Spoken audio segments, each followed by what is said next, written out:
মানবতা বিরোধী অপরাধে ক্ষমতাচ্যুত প্রধানমন্ত্রী শেখ হাসিনার সাবেক স্বরাষ্ট্রমন্ত্রী আসাদুজ্জামান খান কামালের মৃত্যুদণ্ডের রায় ঘিরে দেশ জুড়ে পরিবেশ কিছুটা অশান্ত। কয়েক জায়গায় ঘটেছে বিচ্ছিন্ন ককটেলবাজি ও আগুন দেওয়ার ঘটনা। মহাসড়ক আটকে হয়েছে বিক্ষোভ। প্রতিনিধিদের পাঠানো তথ্য ও ছবিতে সিরাজুমনির শুভর রিপোর্ট। রাজধানীর প্রবেশদ্বার নারায়ণগঞ্জে দিনভরই আইন শৃঙ্খলা বাহিনীর বিশেষ নজরদারি ছিল। ঢাকা চট্টগ্রাম মহাসড়ক ও আঞ্চলিক সড়কের গুরুত্বপূর্ণ 9টি স্থানে বসানো হয় তল্লাশি চৌকি। শহরের আরেক প্রবেশমুখ গাজীপুরের কালিয়াকৈরে গ্রামীণ ইন্ডাস্ট্রিয়াল পার্কের সামনে ও গ্রামীণ টেলিকম ট্রাস্টের গেটে ককটেল ফাটিয়েছে দুর্বৃত্তরা। গেটের সাইনবোর্ডে ককটেল মেরে পালিয়ে যায় তারা। রাজধানী লাগোয়া সাভারেও ছিল আইন শৃঙ্খলা বাহিনীর কড়া অবস্থান। আমিনবাজার, আশুলিয়া বাজার এলাকাসহ একাধিক জায়গায় দিনভর ছিল চেকপোস্ট, হয়েছে তল্লাশি। এর মধ্যেই আশুলিয়ার জামগড়ায় গ্রামীণ পরিবহনের একটি মিনিবাসে আগুন দেয় দুর্বৃত্তরা।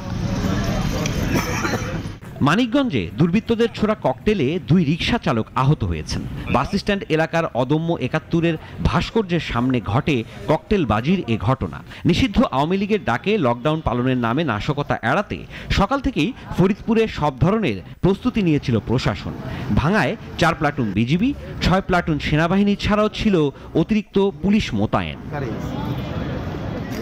রায়কে ঘিরে মাদারীপুরও নিরাপত্তার চাদরে ঢাকা ছিল। ভোর থেকেই ঢাকা বরিশাল মহাসড়ক, ঢাকা ভাঙা এক্সপ্রেসওয়ে ও শহরের গুরুত্বপূর্ণ স্থানে ছিল আইন শৃঙ্খলা রক্ষাকারী বাহিনীর সরব উপস্থিতি।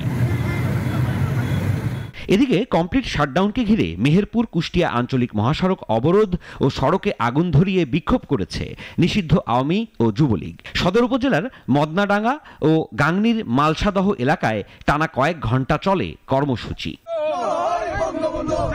নেত্রকোনায়ও নিষিদ্ধ সংগঠনের মশাল মিছিল ওই স্কুলে আগুন দেওয়ার ঘটনা ঘটেছে। ভোরের দিকে মশাল মিছিল বের হয়, যেখান থেকে মনাং সরকারি প্রাথমিক বিদ্যালয়ে আগুন দেয় দুর্বৃত্তরা।